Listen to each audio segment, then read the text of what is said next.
അപ്പൊ പറയണ നമ്മളെ ഗുണ്ടാ ജീവിതത്തിൽ നമുക്ക് ടൂള് വേണം. അതുകൊണ്ട് ഞാൻ നിനക്കൊരു ടൂള് തരാം. എങ്ങനെയാണ് ഉപയോഗിക്കുന്നത്? ഒന്നുമില്ല പണി, ഇതങ്ങോട്ട് എടുക്കുക, കഴുത്തി പിടിക്കുക, വലിച്ചകത്തോട്ട് എടുക്കുക. ഇത് കൊള്ളാല്ലേ. ഇപ്പൊ എനിക്ക് ടൂളായി. അണ്ണന്റെ ടൂളാണ്. എന്റെ ടൂള് ഞാൻ പണി കഴിയുമ്പോൾ ഇറക്കത്തോളാ, അല്ല ഇറക്കിയ സീനാവും. വിഷയം കണ്ടല്ലോ ആണ്. അതൊന്നും അല്ല, അതിക്കും മേലെ.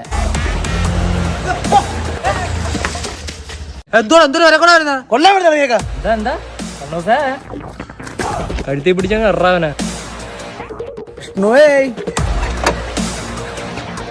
അണ്ണോയ് മറ്റേ താൻ ഇറക്കി കാണിച്ചു കൊടുന്ന അണ്ണോ മകളെ പുലിയൂര് പോണ വഴിയത്. അവിടെ പുലി ഇറങ്ങി, മുരുകനെ തപ്പി ഇറങ്ങി. മൈനവിടെ ഒന്ന് ഭയങ്കര ബേള. ഏത് മുരുകൻ? മകളെ വേലറിഞ്ഞ് പുലിയെ പിടിക്കുന്ന ചക്കിയുടെ അച്ഛൻ. ആ നമ്മളെ ജംഗിളി റമ്മിയുടെ മരുമോ. നമുക്കൊന്നും അറിയത്തില്ല. അപ്പുറം പോയി വരും. ഓ എങ്കിൽ ശരിയാക്കളാ, ഞാൻ പോണു. തുടങ്ങാല്ലേ അണ്ണ? ഇത് അച്ഛൻ മാങ്ങ, അച്ഛന്റെ മാങ്ങ തേങ്ങ.